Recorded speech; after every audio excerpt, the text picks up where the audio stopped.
Cowboys Football Club. How about them Cowboys? Yeah, go Cowboys! This is Mick Shots. Streaming live on DallasCowboys.com and the official Dallas Cowboys app. Now, here are Bill Jones, Everson Walls, and Mickey Spagnola. And here it is. It's high noon on a Tuesday, Thanksgiving week at the Star in Frisco, and we are inside the SWBC podcast studio. Bill Jones, Everson Walls, and the star of the show, Mickey Spagnola. Wait, what is this, man? He never does that. That's because we got an audience. That's right. That's what they're here for. That's right. We got a tour outside the windows. They need some Mick shots. There he is, right there, guys. Yep. Right there. There he is. There he is. And, there's a Cowboy fan and a Cowboy cap and jersey, fist pumping when he heard the name Mickey Spagnola. That's right. Just make sure no one attacks me from behind. I didn't know your family was in town. They're all my family. That's right. There you go. They're the ones that listen to us, by the way. Yeah, that's it. That's just our families. Hey, you'd be surprised. I was at some event and a guy came up, it was a black dude too. He came up to me like, "Hey man, I listen to you guys all the time." I'm like, "Really?" He like, "Man, I just wondered if he had a job. I wasn't sure." So this was it Saturday night? We were in a little pub downtown Minneapolis, and we were standing at the bar waiting for a drink, and two guys come up to me and goes, "Hey, can we take a picture?" It's like, "Oh, yeah, absolutely." They were Cowboy fans making a road trip to Minneapolis to watch the game.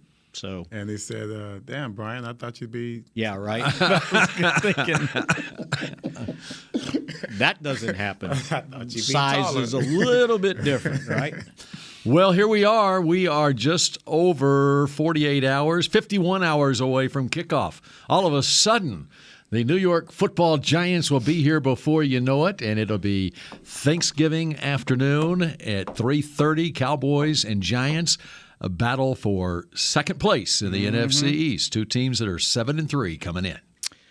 Boy, when you look at this game, it seems like there's a huge difference between 8-3 and 7-4 if you win, right? Yeah. Well, especially when you have a team in your division that's probably got the best record in football. And the next best record in football, you're tied with that team in the division, although you've got a game in hand. So if you beat the Giants, not only do you have a better record, one loss, but you also have the sweep, so it's almost like a two-game lead against the Giants. And then you're also looking at Indianapolis, Houston, and Jacksonville the next 3 weeks. Absolutely. Now, that all sounds good as well, but I can still smell the breath of the Commanders down our backs. Well, they're coming. 6-5. Right. They're above 500. And, when you have a coach like that, Rivera is one of those guys the team loves to play for him.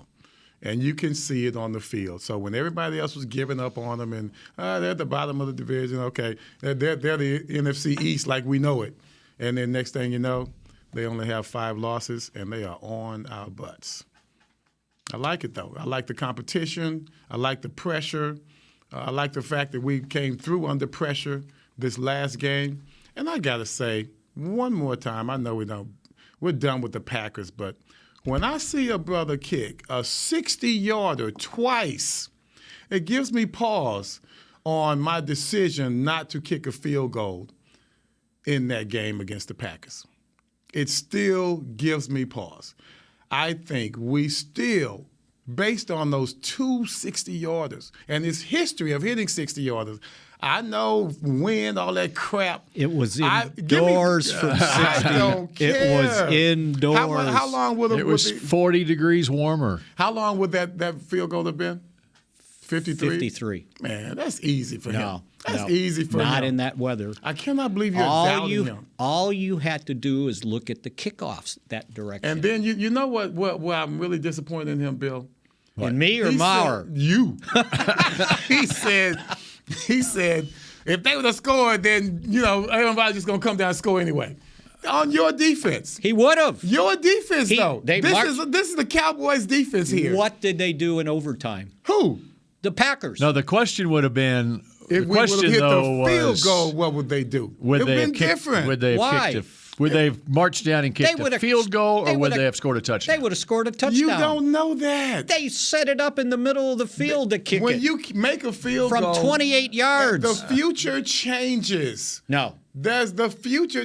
When you make the field goal, it's different from if you just kicked it off to them in overtime and they drove down the field. Totally different. And had you made the field goal and kicked off in that direction, they would have ended up with the ball at the 35-yard line. That still doesn't mean we couldn't Same have stopped place. them. But it's a different moment. Well, why didn't you stop them when you had to?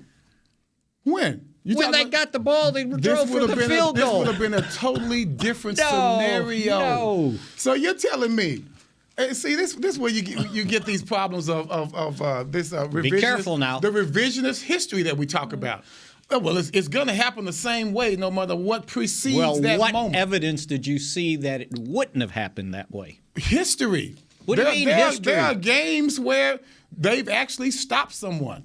There are games when Aaron Rodgers has actually been stopped. There are moments when it's happened. They didn't do a lot of stopping in that second half. And that doesn't mean that they wouldn't have done it at that moment. Well, there's a different moment now. Well, your assumption is he would make the field goal. Yes. Right. That would be my assumption. And that's the worst part. What? You're making 60-yarders? No, it's not 60 yards. It's indoors. Which, by the way, since you brought this up, got an opportunity to talk to Maurer yesterday. Thank you. No one's talked to him. I hadn't even seen him on TV. So my question was, when you were getting ready to approach to kick the ball, did you hear a whistle blow? And he goes, no. No. He goes, I didn't hear anything. I said, did you see anything? Because I saw the referee behind the play. I saw the back judge, and he said the two guys under the goalpost that were judging if it was good or not, they said it was good. They didn't wave it off. I saw it. So somebody on the sideline must have got a call down from either the replay guy or the NFL overlooking things. And that's great. Sky judge, but right? It's over. Selective sky judge. It's over, though. They can call all they want. It's over. I know. You can't go back and change it, right? But they did. That's crazy. I wonder what would have happened if he missed it. Would they have called down? They better have. I hope so. I'm just saying. That's crazy. I'm sorry. There have been a few moments in this season and past seasons where we had huge screw-ups on the referee's part. And no one said, moments pass. Yeah. Got to move on. We run another play. Boom, and that's it. So to me, it's like a precedence has been set. He said that means that you can go back at any time and change something. So I asked him. I said, "So after they waved it off, what was your thoughts?" And he goes, I was actually gained confidence that I had made it. Yes. And he goes, and I didn't feel like I hit it good.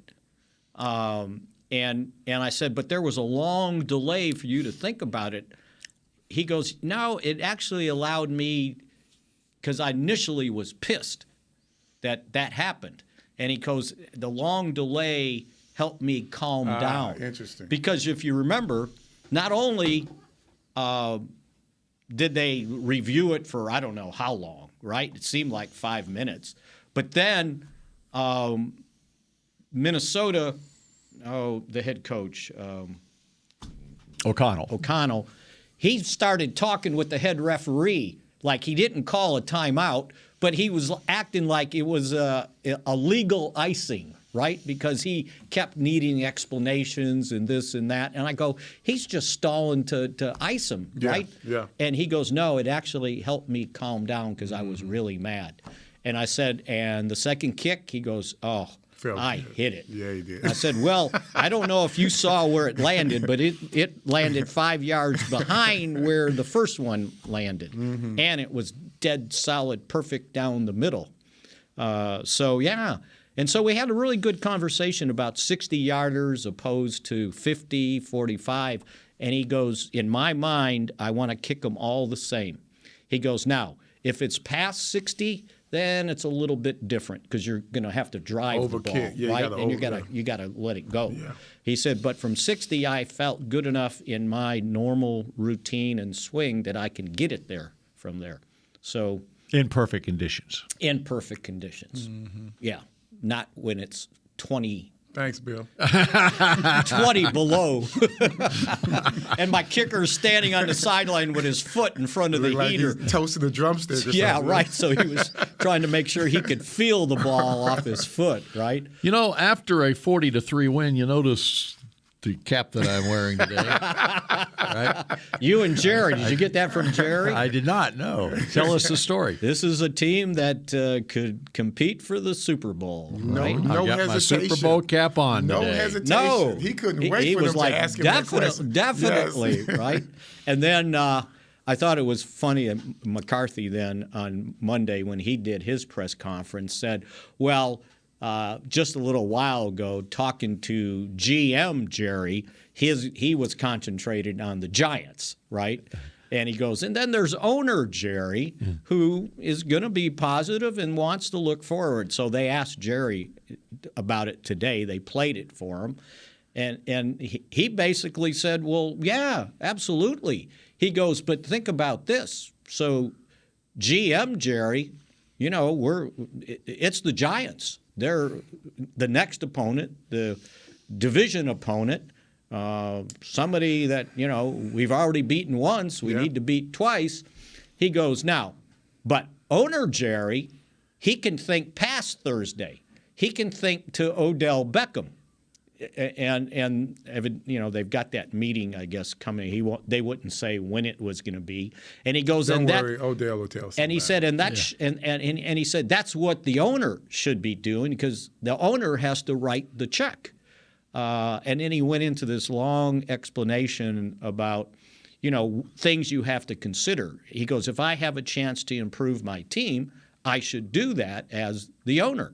And he goes, and think about this. The owner doesn't have to talk to the GM to see what the player's ability looks like. Mm-hmm. We're the same person. And so it was a really great explanation. And he said, so here's, and they were going, well, but it doesn't seem like you want to pay guys from outside. You rather pay your own guys. He goes, well, here's what it comes down to. If I pay this money on one guy, if I can use that same amount on 2 or 3 guys, now I got to make a decision, right? Is he worth one guy, or can I use that money for 3 guys? And he's not just talking about this year, he's talking about down the road, because as Bill's been pointing out, we got a lot of guys here that need new contracts. Good guys, too. Yeah, guys that you got to resign. Tony Pollard. Yes, now Pollard's in the because we keep talking about Diggs, Lamb. Well, now Pollard's in the conversation too, right? You're not going to sit there and go, "We're just letting this guy go." Parsons and Prescott aren't far off. No, and you're right. And so now, how much can you spend on signing a 30-year-old Odell Beckham Jr.? And I thought Steven gave a good explanation of the things you have to decide before you can do this. He first said health, like we got to see how healthy he is and when's he ready to play. He said, secondly, vision, like how do we see him fitting in to the offense? And then he said, as usual, third is business, meaning money. And he said the biggest thing then he went on to say, so, yeah, that's on our mind. He goes, but the biggest disappointment was the loss to Green Bay. So what did they expect him to say? Yeah. You know, I mean, that's not being Jerry. That's just being, you know, that's just being part of the staff. And he didn't want to say much because he knows it's a negotiation. No, but I mean in regards to us being Super Bowl ready. Oh, yeah. In regards to being Super Bowl ready. Well, and as McCarthy pointed out, he goes, well, that goes back to the goal at the beginning of the season. Exactly. Right? So why would you, they act like it's such that's Jerry. Yeah. He's pumping up the Cowboys. Well, that's really. And that was everybody's story last night on the news. And I don't know if And that's good. That's good. everybody did it, but I heard it from most parts. Oh, Jerry said the Cowboys are going. No, he didn't say it. He just said they look in that game Super Bowl ready, or a Super Bowl contender. Yes. I mean, what owner who's in the race right now would not say that? Yeah. So I think they'd love to just blow it up with Jerry, but to me, that's exactly what he should have said. Okay, up next here on Mick Shots, who's going to be the Cowboys' competition to get to the Super Bowl? Mick Shots continues in a moment. The Medal of Honor is our country's highest military award for valor in combat.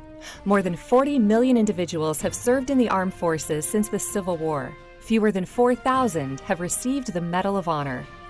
The National Medal of Honor Museum will be a place to preserve these legacies and inspire America. It's being built right next door to the Dallas Cowboys in Texas. Help us honor our country's greatest heroes. Learn more and get involved at mohmuseum.org. We paid how much for those lessons? Shh, she's doing great. Oh, yeah, totally. Can you pass me a Pepsi Zero Sugar? Great job, honey! Oh, look at that. That's not the end. No way. Now it's time for the encore. You know what? You're right. 5 times? Not enough times. For everyone who traded in rock concerts for their kids' recitals, you've compromised enough. Pepsi Zero Sugar. That's what I like. Nobody protects you from mayhem like Allstate. You hear that? I'm a torrential downpour. Torrential? What's that even mean? It means you can't see out of your windshield. And if you have the wrong car insurance, you might have to make it rain to fix your bumper. So switch to Allstate, save money, and be better protected from mayhem, like me. Based on coverage and limits selected, subject to terms, conditions, and availability. In most states, prices vary based on how you buy. Allstate Bar and Casualty Insurance Company and affiliates, Northbrook, Illinois. What do you call a group of grown men and women with their faces painted silver and blue who get together every week to share a 3-hour-long ritual of jumping, singing, and toasting Miller Lite in 10-gallon hats while yelling, "How about them Cowboys?" You call it Miller Time in Dallas. Here's to the Cowboys. Here's to the original light beer. It's Miller Time. Celebrate responsibly. 2021 Miller Brewing Company, Fort Worth, Texas. Back to Mick Shots. K-Post Roofing and Waterproofing, proud partner of the Dallas Cowboys. From corporate homes to your home, have your roof checked by choice, not by chance. And you better call now, 214-225-4860, and that's kpostcompany.com. Okay, Mickey, we've got some news to get to, but first let's get to your injury report. Yes. Mentioned. The Cowboys did not, well, they had a walkthrough practice tomorrow, so it wasn't 3, 4, 5. They had 7 guys that were projected, if they had held a regular practice, that would not have participated. And the same thing basically for the Giants. So I think the only guy on here that they were somewhat concerned with is still Anthony Barr. Evidently, McCarthy said either on Saturday or Sunday he strained the hamstring again. Because their intention was he was going to be able to play. He must have done it during the I think it warm-ups. was it might have been Saturday after Saturday's practice.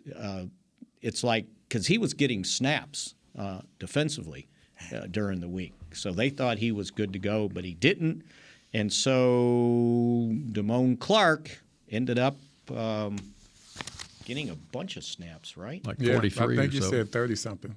Let's see here. Clark had 43 snaps and 6 more on special teams, and they didn't have that many plays, did they?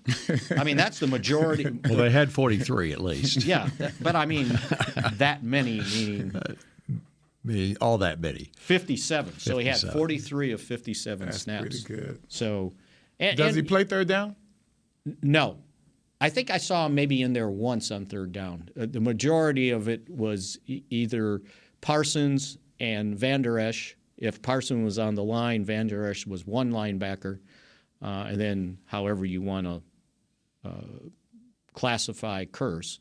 And then there were other times when they didn't have a linebacker. But a lot of times it was 3rd and 23 or something ridiculous like that. I thought we could come out before this game, and we were worried about our woes as far as stopping the run. I thought we could put in an extra defensive lineman. Oh, and play I thought we would instead try of 4? something like that. I think the Bears or the Lions do it every once in a while. Well, there were times when they would put 4 down linemen and Parsons on the line of scrimmage to make 5 on 3rd down to try to confuse the pass rush. Mike McCarthy was very complimentary of DeMarcus Lawrence today, too. But it's about time. His ability to not only be a special pass rusher, but the way he plays the Against run. the run, that's right. We talked about that last week. Yeah, absolutely. So, and as a matter of fact, they've got Parsons listed as knee, ankle. They just felt like he could be limited the rest of the week, but they feel like he can play. So and plus, you see how well the backups did when he was out. Right. I mean, there was a lot of positive plays even when he was on the sideline, so that helps us. And by the way, 3 of the guys that would have missed yesterday, it was this illness that keeps going around. So Fowler, Hankins, and Kelvin Joseph, who got sick during the game because they started him off at left corner, right? They did, yeah. And they immediately threw over there, too, by the way. And then he got sick. Yeah, probably.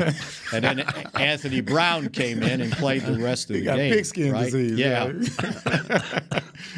Because, last week, Anger had the illness. Oh, I didn't know that. He was able to come in and punt.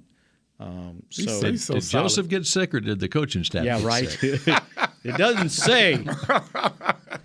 I don't see any. The illness must not go around in East Rutherford because the DNPs for the Giants are all of injury. So and they got a bunch of them. Their offensive line, I don't have their starting lineup here. Do you happen to have it?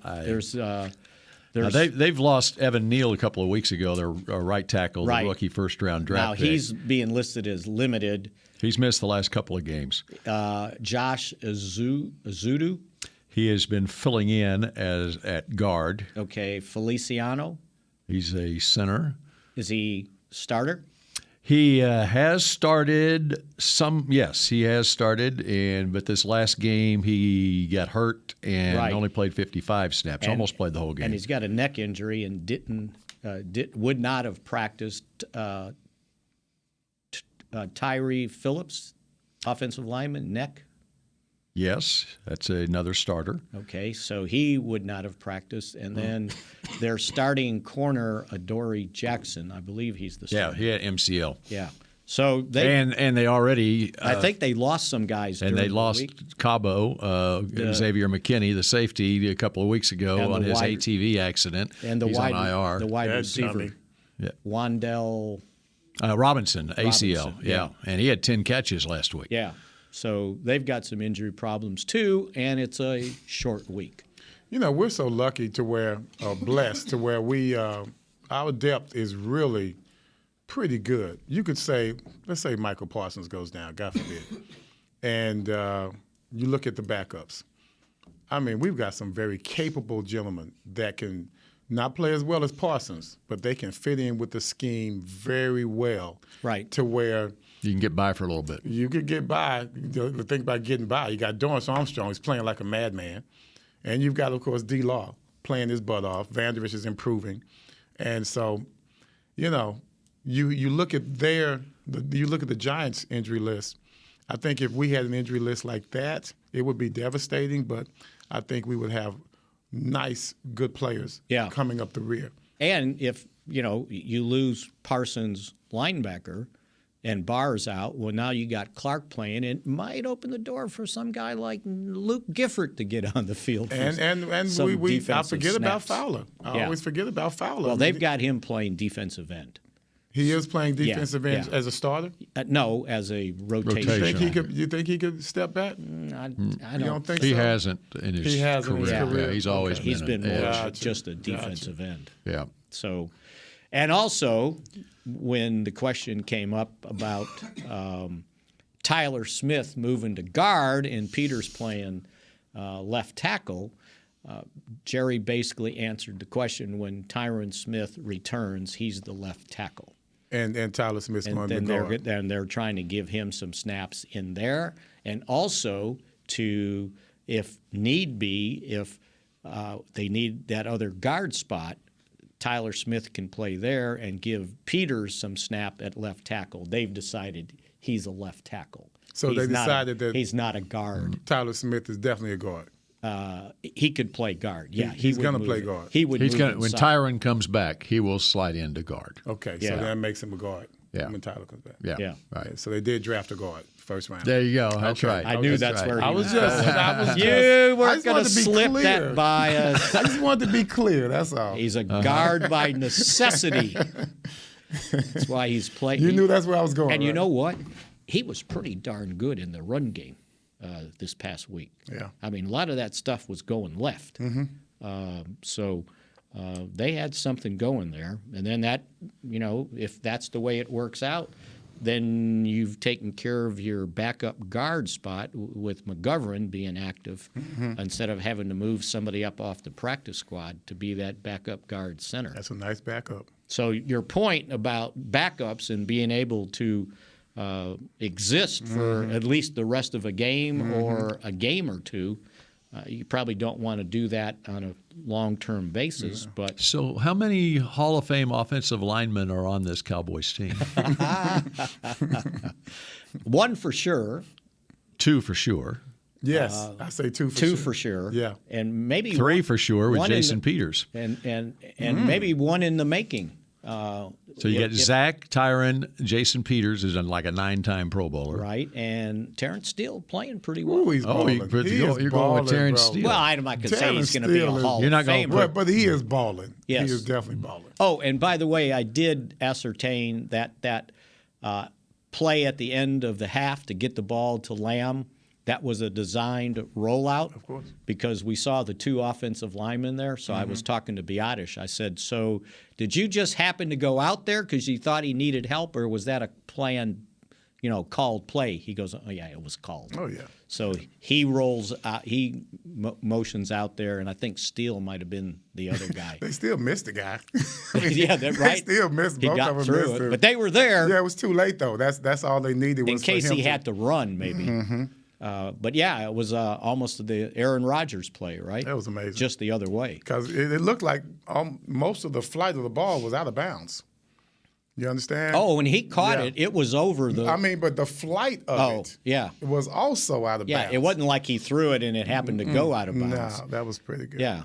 So. They're still putting that online. They're just amazed at that play, period. The call, the route, the catch, the throw, all of that.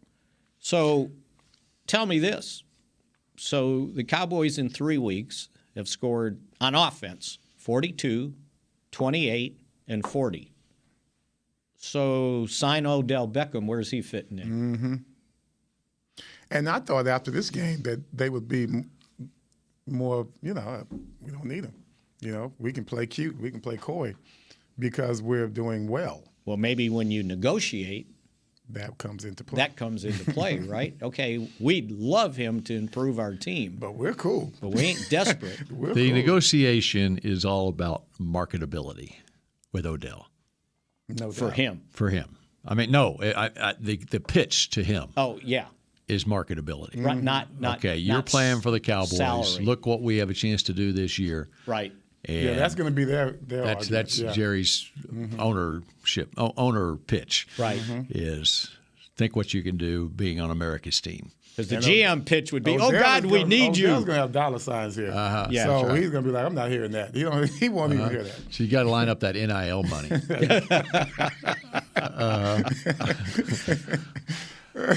All right, a couple of news items. Yes. The Final Four is coming to AT&T Stadium in Arlington in 2030. Okay, this is 2022. Get your tickets, baby. 2030. So 7.5 years from now. So the guys playing in that game are in grade school right now? Hey, we Yeah, better- because we they'll be better- 18. Yeah, those No, we they're better like stay in 10 shape. years 10 and a old half right years now. old We right better now. stay in shape. We better stay in shape. That's Okay. right. And the women's, right? Well, the women is the next year, Right. 2031. Okay. And the 28 modern era player semifinalists for the Pro Football Hall of Fame's class of 2023 have been announced. And there are 3 players who played for the Cowboys who are among the 28 semifinalists. Do you want to tell us? You want to guess? No, it's too dangerous. Darren Woodson. Yes. He has now been a semifinalist 7 times. That's ridiculous. So wrong. That's ridiculous. 2015, You got Leroy Butler 2017, sitting in the damn and Hall of Fame. Give me a break. each of the last 5 years. And that, by the way, was on the big screen in Green Bay. I saw that crap. I saw that crap. DeMarcus Ware, a semifinalist for the second straight time. year. And that's a damn shame. Okay, and then Zach Thomas, a former Cowboy and, of course, former Miami Dolphin, who is a semifinalist for the 5th straight year. There are your Cowboy connections to the 28 semifinalists. Well, what happened to the seniors? Well, these are the That modern doesn't- era. Yeah, that's what I okay. said. Everson's not the That modern doesn't era. come up until later. Yeah. Right. Now Chuck Halley is going in. He, of course, in August. Oh, we already knew that, yeah, right? Chuck Halley. But they delay in regards to seniors, right? That comes up much later. It was in August where they had the vote to name the finalist, and then to vote them in Super Right. Bowl or leading up to the Super Bowl. So we got to wait another year before we can talk about You sure do. our That's partner. right. That's right. So we know Chuck Halley is going in going next in, year. right. Okay, even though technically he hasn't been voted in. It's a done deal. Yeah, it is done. So it'll be in It's February. academic. When you said next year, yeah. Right. So there you go. Talk about time. Is that crazy? Chuck Howley. They can add to their spiel on the tour here. When Okay, they have here- to explain here are the- Chuck Howley being an MVP. Just to sort through it, the players who are semifinalists in their first year of eligibility. Okay, so any of these first ballot Hall of Famers in your mind: Jari Evans, Joe Thomas, Dwight Freeney, James Harrison, Darrelle Revis. They are first year eligibility semifinalists. That can affect the Woody and DeMarcus Ware. Freeney, maybe. That's all I was going to say. Joe Thomas pretty dominant in his career. He was. Yeah. But all of them are. Yeah, Yeah. that's right. It's hard to So there you go. judge how other people would look at offensive linemen. But Freeney was just so prevalent for so long. It was longevity and it was production. Yep. So anyway, there you All go. right. That's the news of the day, and more Mick shots in just a moment. We paid how much for those lessons? Shh, she's doing great. Oh, yeah, totally. Can you pass me a Pepsi Zero Sugar? Great job, honey!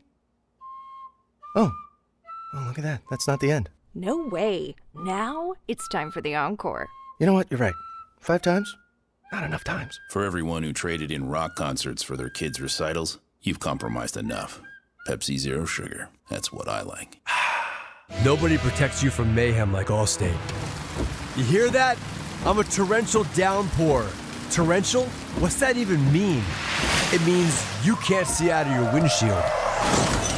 And if you have the wrong car insurance, you might have to make it rain to fix your bumper.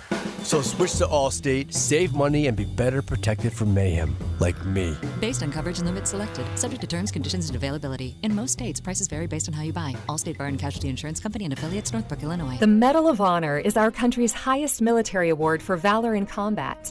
More than 40 million individuals have served in the armed forces since the Civil War. Fewer than 4,000 have received the Medal of Honor. The National Medal of Honor Museum will be a place to preserve these legacies and inspire America. It's being built right next door to the Dallas Cowboys in Texas. Help us honor our country's greatest heroes. Learn more and get involved at mohmuseum.org. The season is finally here. For months, we've been gearing up to win. Now it's time for the team that performs on any field, United Ag and Turf. With John Deere zero turns for mowing, compact tractors for loading, mini excavators for digging, Gator utility vehicles for hauling, implements for grading, hay tools for baling. United Ag and Turf, for winning. The official Ag and Turf equipment supplier of the Dallas Cowboys. Visit UnitedAgAndTurf.com for more.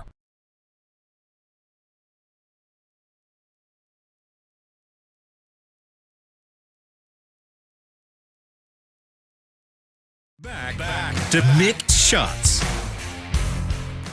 Live music fans, head to the Star in Frisco on Tuesday, November 29th for a brand new monthly concert series, Sounds of the Star, featuring the inimitable, I still can't get it Yeah, man, right. you mess up on that all the time. Inimitable, that's it. Country rock band, Western Rewind. Might be right. The It concert sounded bad. kicks off at 7 p.m. and it's free and open to the public. For more info, visit thestarinfrisco.com. You know, when you go to read that, there's an I-N-I-M-I. Mm-hmm. Inimitable. It's really hard to get it out. Yeah. What does it mean, Mickey? Inimitable. Untouched. So best. good or unusual as to be impossible to copy. All right. Unique. I said untouched. Yeah, so I like that. That's good. That's good. Yeah. Good explanation. And by the way, 59 years ago today, where were you guys? I was 3. So you weren't aware that the president got killed in your hometown. Yeah. I was aware of that. For some reason, At I do 3? remember that. I just remember it was crazy. Mm-hmm. I remember something. I remember a bunch of crying. I do remember that. I really do. I don't know. I'm told that I remembered. I'm told I remember this. The funeral that lasted for days, or the programming, I guess, on our little black and white TV that lasted for days, and I apparently asked my family, my parents, whatever, when's this show going to be over? So When's this show going to be over? So I was in 5th grade, I think. And since it was kindergarten through 5th grade in elementary school. So since we were the upperclassmen, we got to go into what they called the audio-visual room, and they had closed-circuit TV in there usually for language help, like if you're learning Spanish or something. So you had a 19-inch. We got to watch, basically, we got to watch it on TV when Walter Cronkite made the announcement. I remember them. They kept I'm like Bill. They kept bringing it up to me. Right. And that's why I kind of remember it was always brought up to me. I remember 2 moments where my mom was crying a lot: her dad's funeral and that moment right there. That was one of the, I think, few times I'd seen adults cry, and there were a bunch of teachers were crying. It was weird because they were all in there kind of with us, or there were other teachers in there, and I remember them crying. And I remember walking home, and it was even at that age. I was 10, right? Yeah, that was pretty traumatic. It was. Yeah, but since we're here. We're still here. North Texas. That's right. Well, probably should have mentioned it. I'm just glad we're still here. That's what matters right now. Yeah. The Morning News had a guy that he wrote a guest column on the op-ed page, and he was in high school, and his several people in his class got to attend President Kennedy's function in Fort Worth before he came to Dallas. Right. So they were actually in the room listening to him before they left. Yeah. So that was pretty good. Everybody kind of remembers it if you're old enough. You knew exactly where you were. So that was 59 years ago today. Yeah. All right. What would you like to get into in our final 5 minutes here? What do you got on that legal See pad? what's on my list here that probably needs discussion about. And we do have a show tomorrow, right? Yes, we got to. Okay. We'll get into maybe the Giants more a little bit tomorrow. Oh, I know what I was going to point out when McCarthy was talking about the guys that were ill. He said there will be some ill guys that won't practice today. He goes, there were a number of guys wearing masks today in their meetings. Mm-hmm. It's been going around because they don't want the whole position group to get wiped out. And he said, and there were a lot of ginger shots. So I don't know if you guys were familiar with the ginger shot. Can I go down the hallway during COVID? Yeah, you probably need one, right? They were giving those out during COVID. Well, I don't think I'm speaking out of turn. The coach was under the weather when we taped the show on Thursday. Last week? Yeah. So, been going around. But when I look at this game with the Giants and where the Giants are right now, injury-wise, and really when you look at even the way they've played the last 3 weeks, they are not the 7-3 arrow-pointed up team. That's right. They are trending down. That's right. And the Cowboys have a real opportunity now on Thursday to send them further in that direction of trending downward. I remember that was before this week. They were looking at, hey, they could, after losing to Green Bay, they could lose to the Vikings and then lose to the Giants. So they could possibly have a 3-game losing streak going here. Now we're looking at this totally differently, looking at a 4-game winning streak possibility. You're looking at or a 5-game winning streak if you really start looking ahead to what's on the horizon after Thanksgiving as you go into the AFC South. Now, last year, the win over Minnesota, was that the Sunday before Thanksgiving? It was prior. It was prior to that. The book's right there. Because it was October. It was Halloween. So when did the Bronco loss happen? It was after Minnesota, and it would have been just prior to Thanksgiving, I think. Was it the Sunday before? Did they lose 2 straight, or because they ended up losing to the Raiders on Thanksgiving? Okay, one more page. Mike over. McCarthy was asked about not having won a game on Thanksgiving here yet.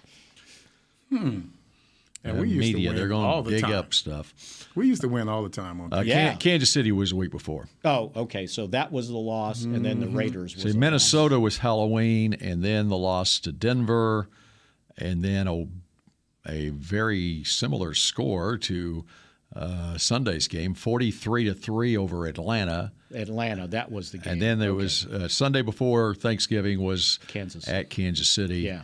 And then the loss to Vegas, and then a 4-game win streak after that.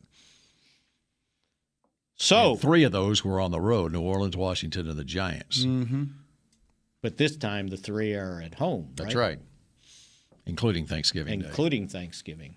So it's the Giants, the Colts, but Houston. Is that right? But look at what the Giants have done here recently, going back a month ago. October 23rd at Jacksonville, they won 23-17. Mm-hmm. Okay. The next week they were at Seattle and lost 17-13. Then they lost the bye week. They did, because they lost Xavier McKinney that week. Then they played Houston and won by a touchdown, 24-16, and then they lost to Detroit 31-18. So a 6-point win over Jacksonville, a loss at Seattle, the bye week, a win over the worst team in the league, and then a loss to the Lions. That's what they've done the last month. They are not trending upward. This is a game that the Cowboys should take command of from the start. How familiar does that sound? Like Green Bay. I mean, in regards to our narrative for the game. It sounds like what we said about Green Bay. And then if you take into consideration their season opening win when they went for the 2-point conversion, right? Over Tennessee. And squeaked out that win. Carolina, the second week of the season, they won by a field goal over a bad team. And they lost to the Cowboys. London, they played Green Bay in London and won by 5.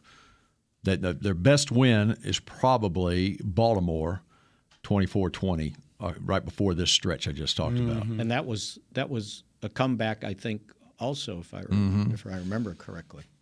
I mean, I'm not saying that you can't take them lightly. No. But but they are not trending well right now. You're so true. So you should be able to. So that's why I heard it. I didn't memorize it, but it sounded like the point spread was double digit. Like the Cowboys were double digit favorites. Were we favorites in Minneapolis? Yeah, 1.5. That's crazy. They knew what they were They talking knew about. something, They right? did know something. So They don't trust right Kirk Cousins It's at 9 all. now? Well, I've got on this app it says 9. Okay. They don't trust Kirk Cousins. Yeah. That's what that is. And I can say this much. Dak's performance his past performances has never, valued into the line, the betting line. Right. Oh, they got Dak. Right, okay. they got Dak. Okay, we're going, nope. No, we ain't I don't think that's ever happened. Yeah, yeah. And if I remember also correctly, and we can go more into this tomorrow, Daniel Jones ran for a bunch of yards against that Cowboys in that first game. He runs a bunch of yards against everybody. Yeah, and you got to be. He had 9 carries for 79 yards against the Cowboys. He can take it to the house, just like Justin Fields can. Yeah, he's more of a straight line runner, but he's got the ability. He's got good legs, man. The guy's got to run at least a 4 or 5. Well, I'll say this: if he was running the play Hurts ran for the winning touchdown, he could have done that too, and you could have done it too. Yeah. Mm-hmm. Yeah. By the way, great call.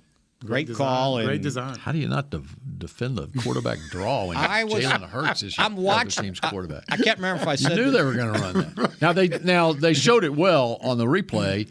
Kelsey, it was almost like Kelsey, the center, was the decoy, and he headed right. He sure did. Okay, and then Hurts just read it like a fold block, a fold block with the guard. We're sitting in the press box, and whatever down and distance it was at that point, I said he's going to run it. He could have run all the way out the stadium. So basically, they you credit the Giants coaching staff because they won that play on the play design, formation. The Eagles. I mean the Eagles, not the Giants. The Eagles.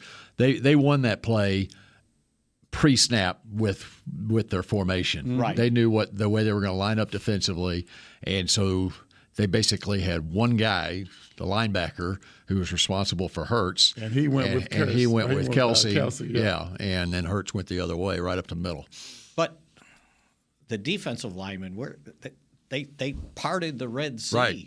Basically. Well, they did what they always do. They go outside on the pass rush. Yeah. Oh, and having said that, Ezekiel Elliott, so he had 2 carries for 2 yards because they were touchdowns each. Yes. So when people look at his average per carry, let's put it in perspective. No doubt. Because when you only need 1 yard, you're only going to get 1 yard. Hey, when you got 2 touchdowns, I'm good. Right? Okay. Especially the second one when he bounced in there and then spun out. And he had to do it because we tried to do it with Pollard, and it just wasn't working. Right.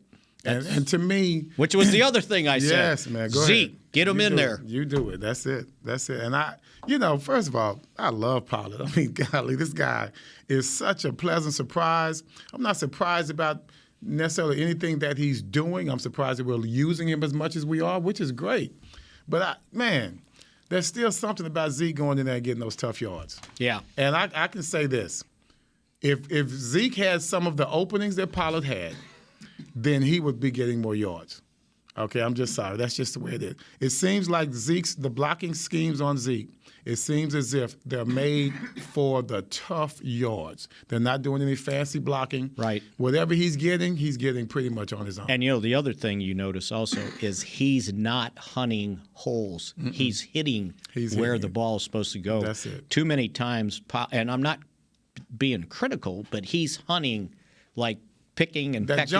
Jump stop. And sometimes it works. Oh, no doubt. Sometimes it did work. Yeah. Sometimes it doesn't. Right. And that's what. You can't do that on the goal line. Right. And he tried that on the goal line, and we lost a yard. You got to go. We lost a yard. Yeah. Speaking of got to go. Got to go. Is it time? It's past time. Y'all can sit here and talk all you want to, but I'm leaving. You got stuff to do? Okay. All right. We'll talk at you at high noon tomorrow. Go on Cowboys. This has been a production of DallasCowboys.com and the Dallas Cowboys Football Club.